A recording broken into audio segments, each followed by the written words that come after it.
Hi everybody, welcome to the Steckline Report. USDA is at it again. They're telling us how much we're going to produce and what kind of price we're going to get for our grain prices. Stand by. We'll give you that information in a minute, plus some other interesting things. I first got started in the cattle business. My wife and my father-in-law got me into it. I love dealing with the animals and being in the outdoors. At American Ag Credit, I know a lot of them are in the same business that I am. Therefore they understand what I need and what problems I'm against, so they can work with you on it, and it makes it much easier. It's been passed down to me through the generations, and I want to pass it on down to the next generation or two.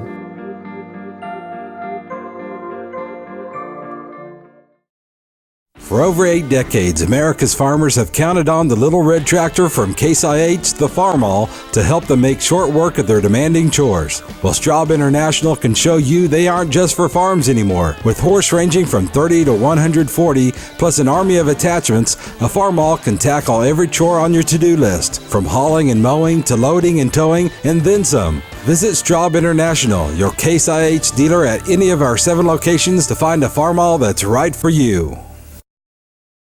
Well, folks, USDA come out with their experts predicting how much corn, soybeans, and wheat we're going to grow here in 2014, and then they even tell us what the price is going to be. They are some smart fellers in Washington, isn't there? I mean, to tell you, if you loaded them all up in a semi, you wouldn't even have the front end filled up. But anyway, let's get on to some things here and kind of give you some facts that they throw out. And the sad thing about it is it does affect our markets, because the boys on the Board of Trade, they're looking for things to lay their hand on to make the market up or down, depending upon which way they want it to go. And so they use these figures, and they have for about the last 100 years, in my opinion, to move the market. Doesn't make much sense for anything else to happen some days. So here we go with some information that has moved the market some already. The interesting thing probably is USDA expects corn, soybean, and wheat acres to be somewhere about 227 million total acres.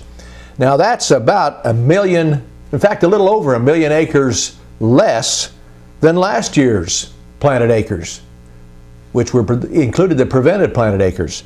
So that has a lot of the boys on the Board of Trade saying, hold the phone, this may not be right, they'll probably change that in another 30 days, and so consequently we can't put too much emphasis on this. USDA is projecting about a 13.985 billion bushel corn crop in this year of 2014, increasing per acre yields about 6.5 bushels.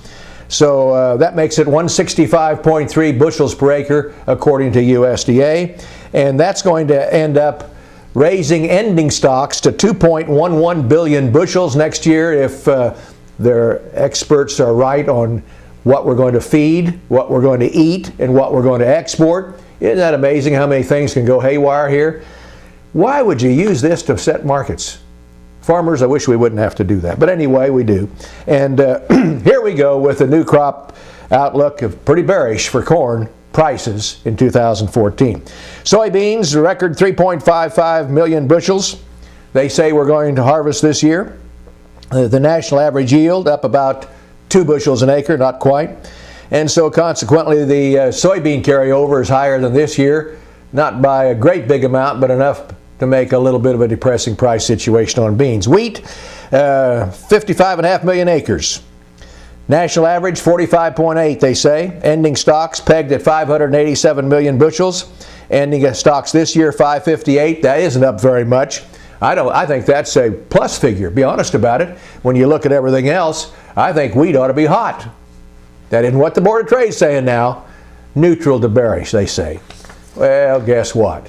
You'll be neutral to bearish when the old drought hits and we only get about a half a combine load going around that 160 acres instead of the full one. You never know what this weather pattern is going to do, folks, so all that's hooky anyway. In the meantime, the National Cotton Council says that they consider the WTO dispute with the Brazilians over U.S. cotton subsidies to be resolved.